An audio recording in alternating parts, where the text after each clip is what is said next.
JPC ने जिस तरह से कानून को रखा है, किस तरह से आप मानते हैं और इसका काफी विरोध है?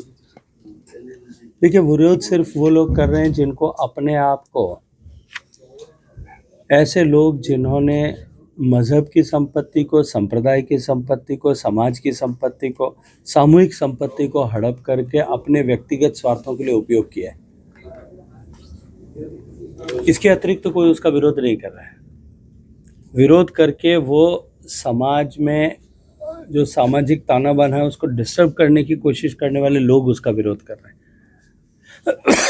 जॉइंट पार्लियामेंट्री कमेटी ने पूरे व्यापक अध्ययन के बाद, और जॉइंट पार्लियामेंट्री कमेटी किसी एक पार्टी के नहीं होते, वो संसद का मिनी कंपोजिशन है। उन्होंने पूरे डिस्कशन के बाद में उसको अपनी रिपोर्ट बनाई है। रिपोर्ट टेबल हुई है, लोकसभा में जब पास होने का विषय आएगा उस पर विचार विमर्श होगा। उस समय सबके पास में अपनी अपनी बात कहने का अधिकार होगा।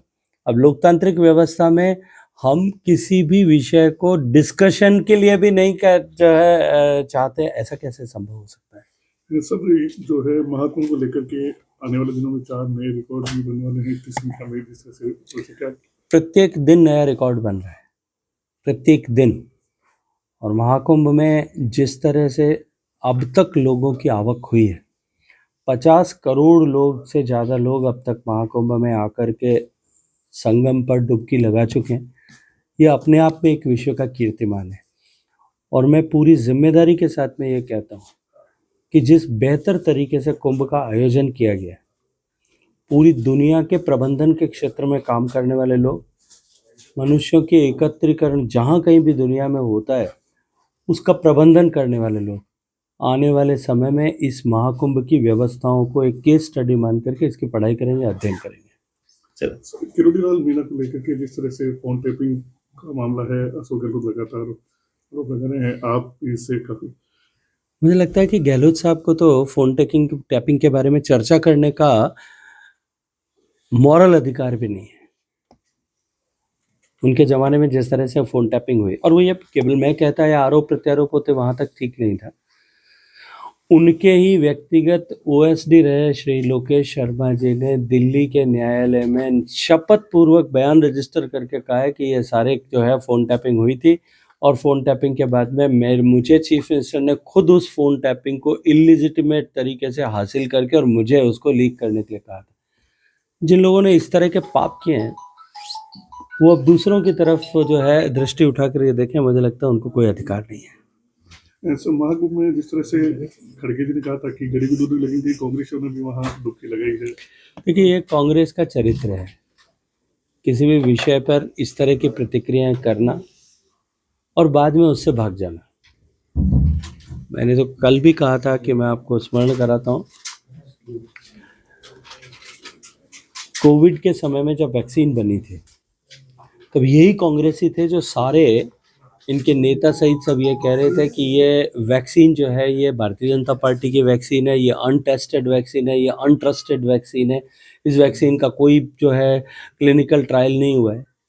और फिर अंधेरी रात में जा कर के सबने वैक्सीन लगाई। आपने जब वैक्सीन लगाई होगी, आप अस्पताल गए होंगे, अपना समय तय करके गए होंगे, आपको समय मिला होगा, उस समय गए होंगे, आपको वैक्सीन लगाई होगी, आपको सर्टिफिकेट दिया होगा, आपने बाहर आकर के अपने सोशल मीडिया पे पोस्ट किया होगा।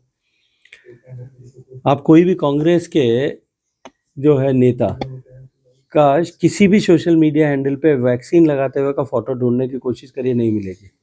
क्योंकि जिन्होंने पाप किया था फिर अपने पाप से मुंह छुपाने के लिए वो अंधेरी रातों में जा करके लगा के आते थे, मुंह छुपा करके जा करके लगा के आते थे, क्योंकि जीवन का खतरा तो था, लेकिन क्योंकि राजनीति के महत्वाकांक्षाओं की पूर्ति के लिए उन्होंने इस तरह के जो बयान दिए थे, गैर जिम्मेदाराना बयान दिए थे, बाद में उससे भागते हुए नजर आ रहे थे। कुंभ में भी मुझे लगता है लोग कुंभ में अपने आस्था के साथ में अपने पाप का शमन करने के लिए जाते हैं, और कुंभ पे प्रश्न चढ़ने करने वाले लोगों को तो शायद उनकी पापों की उस वैतरणी को पार करने का कहीं उनको कोई अवसर भी नहीं मिलेगा। राजस्थान बजट आने वाला है, क्या उम्मीद है सर किस तरह से? देखिए, डबल इंजन सरकार का बजट निश्चित रूप से ऐतिहासिक होगा, और पिछले वर्ष में जिस तरह से बजट को माननीय मुख्यमंत्री जी के नेतृत्व में राजस्थान के हर विधानसभा क्षेत्र को छूते हुए, राजस्थान को के हर एक वर्ग संवर्ग को छूते हुए सर्व समावेशी सर्वस्पर्शी बजट दिया था, उसी अनुक्रम में इस बार का बजट भी निश्चित रूप से राजस्थान को राइजिंग करने वाला बजट होगा, राजस्थान को विकसित करने वाला बजट होगा, राजस्थान को ग्रोथ इंजन बनाने जो है वो बनाने वाला बजट होगा।